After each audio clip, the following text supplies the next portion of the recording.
I stood there in the dim glow of the funeral home, the scent of lilies thick in the air, staring at the mahogany casket that cradled my husband, Alex. The room was silent except for the faint hum of the air conditioner, each second stretching like a taut wire ready to snap. I'd picked every detail, the white roses mixed with deep blue irises. His favorites, paid for it all from our joint account. The one we'd built together over 9 years. My phone buzzed in my hand, but I ignored it. Eyes fixed on the door. They had to show up. What kind of family skips their own blood's farewell? Mr. Harlan, the director, approached with that practiced sympathy. His voice a low murmur. Mrs. Reynolds, it's 20 past. Shall we proceed? I clutched my dress, whispering. Just a few more minutes. Traffic. Maybe. He nodded, retreating. But I caught the pity in his glance, the same look I'd gotten from neighbors and coworkers since the diagnosis. In the back row, my colleague and only real friend, Sarah, sat alone, her presence a small anchor in this sea of empty seats. I'd set out 24 chairs, imagining them filled with Alex's kin, the Reynolds clan. But as the clock ticked to 2:30, the truth sank in like ice water. They weren't coming. My chest tightened. A sob caught in my throat. I nodded to Mr. Harlan, and he cued the soft jazz playlist Alex had loved, the one we'd curated during those endless chemo nights. I made my way to the podium on legs that felt like lead, gripping the eulogy I'd scribbled in tear-stained notebooks. Alex was the gentlest soul I ever knew. My voice broke, tears blurring the page.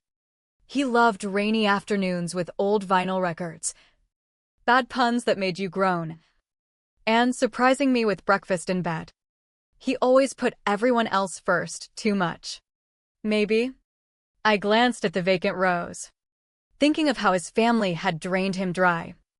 Emotionally, financially, always taking without a second thought. He deserved better, I whispered, the words choking me. Better than the cancer that ravaged him for 8 months. Better than them. I couldn't finish. Sarah guided me back, her hand warm on my arm, saying nothing because what words could fix this void? The service wrapped up quickly, too quickly for a life as full as his. A few cards from Alex's office buddies accompanied bouquets, strangers showing more decency than his own flesh and blood. As the staff filed out, Sarah hesitated by my side. Emma, she said softly, you need to see this. I'm sorry. She handed me her phone. Open to Sophia's Instagram, Alex's little sister, the one who'd breezed in once during his hospital stays, chattering about her latest influencer gig. The post was fresh. Timestamped 2:10, the whole Reynolds family at Vincenzo's, that upscale Italian spot downtown, toasting with champagne. Victoria, his mother, in a sparkling gown, Richard, his father, beaming beside her, Michael, the older brother, flashing his Rolex, Sophia grinning ear to ear. Caption, to 40 years of unbreakable love. Happy anniversary. Mom and Dad. Family first. Always. Family first. While Alex lay cold across town, I stared until the screen blurred, rage simmering beneath the grief. They'd chosen bubbly and laughter over ashes and tears. I collapsed on the living room couch that night, still in my black sheath, the house echoing with absence. Sunlight pierced the blinds the next morning, mocking my hollow ache. My phone lit up, 58 missed calls, 72 texts, all from the Reynolds numbers.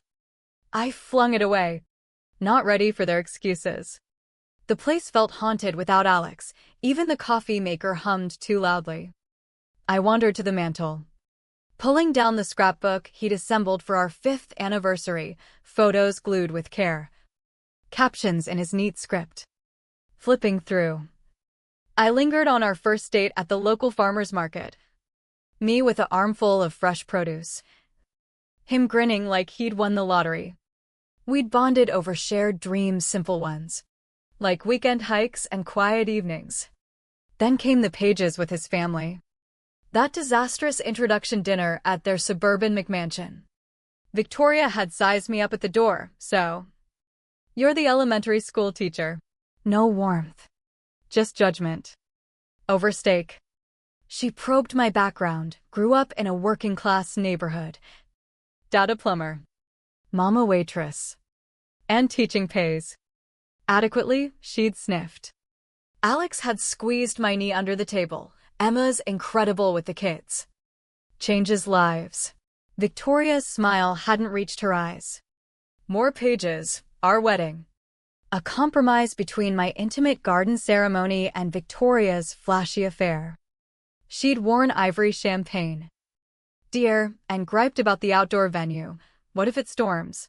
So unpredictable. It didn't. But she found faults anyway. Christmas 2 years back, lavish gifts for Michael and Sophia, gadgets. Jewelry. For Alex? A generic bookstore gift card. Since you like those dusty tomes, she'd said dismissively. Then the diagnosis, Pages sparse. Painful. 8 months ago. Alex's fatigue turned into stage 4 pancreatic cancer. I'd called Victoria first. Voice trembling, it's bad. Really bad. Her response? Doctors exaggerate. Remember that flu he milked for weeks? They'd visited thrice total, Victoria prattling about Michael's tech startup. Richard silent as ever.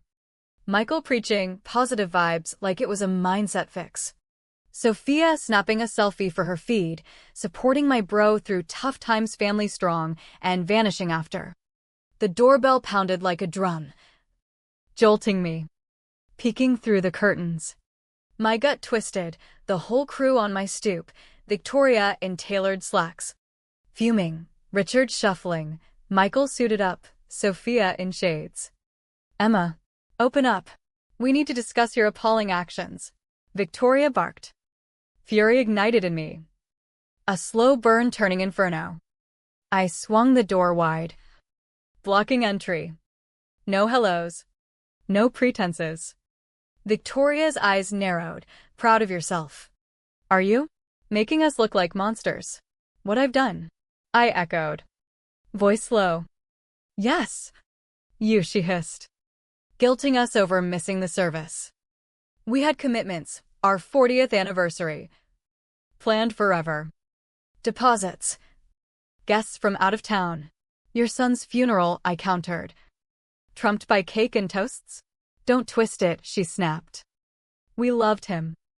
I birthed him. Sacrificed my prime for that family. Twice, I shot back. You visited twice in 8 months. Michael chimed in, we have careers. Responsibilities. Alex got that. Sophia whined, people are slamming us online, your friend's post went viral. My brand's tanking. Sponsors pulling out. Their words fueled the blaze. Reputation over grief? I nearly laughed bitterly. Victoria pivoted. This is a mix-up. Post something, say we meant to attend. Conflicts happen. No, I said flatly. Rage flashed across her face. Ungrateful after we accepted you. Accepted? You tolerated. Richard mumbled. We tried. Did you love him? The question hung. Silencing them. Victoria exploded. How dare you? I gave him everything. But her eyes betrayed the lie. Michael cut in, enough drama. Let's talk the will, assets. Distribution. The core. He left it all to me, I revealed. Watching shock ripple. House. Savings. Insurance, mine. Impossible, Michael growled. He was drugged up. Not thinking straight. Try contesting, I dared. We'll sue. As they spewed threats. A envelope slipped under the door, urgent. From Alex's attorney. My hands shook, tearing it open, documents and a letter in his handwriting. My beloved Emma. It read. If you're reading this, I'm gone. I'm sorry for the hurt. But know this, I knew they'd skip the funeral. Mom's priorities always image over heart. They never loved me right. I was the spare. The soft one next to Michael's drive and Sophia's charm. I chased their approval till cancer showed me the futility. You, though, you loved me wholly. You're my true family. 2 years back, Grandma Evelyn left me $520,000 secretly, away from Mom's grasp. It's in a trust now. Yours alone. Only revealed post-funeral if they no-showed, proof of their indifference. Copies of my letters to them enclosed. Build your life, Emma. Hike those trails we dreamed of. Teach with joy. Adopt that pup. Be free. I love you eternally. Alex. Sobs racked me as I read his words to them, to Mom, forgiving the constant belittling. Hoping your status consoles you more than I did. To Dad, disappointed in your silence. Wishing you'd defended me once. To Michael, sad we weren't brothers. Your mockery a loss for you. To Sophia, wishing you well. Sorry you never tried. Perfect. Piercing truths. The lawyer called soon after, letters delivered. Victoria raging. Threatening suits.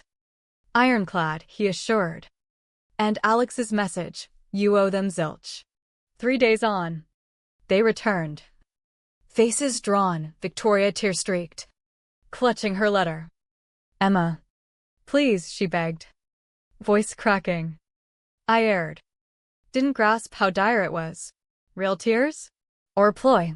8 months, I reminded coldly. Richard pleaded, let's mend as family. Sophia, start fresh.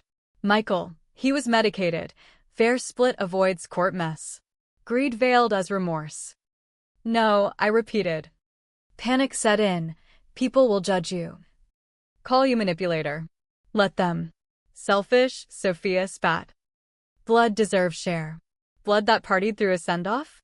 Victoria, one slip, don't punish eternally. Lifetime of slips, I countered. I'm done. Moving to Oregon, new teaching post in 2 weeks. Shock. Then desperation. Is grave? Who'll tend it? You can. You know the cemetery.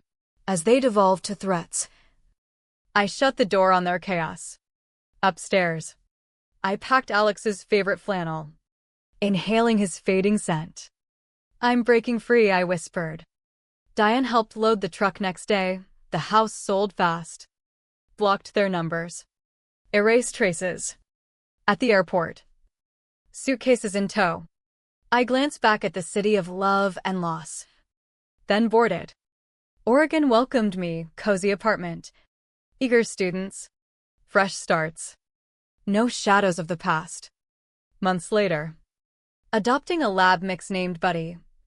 Peace settled. Some bonds you sever to heal, Alex taught me that. I was whole. Finally.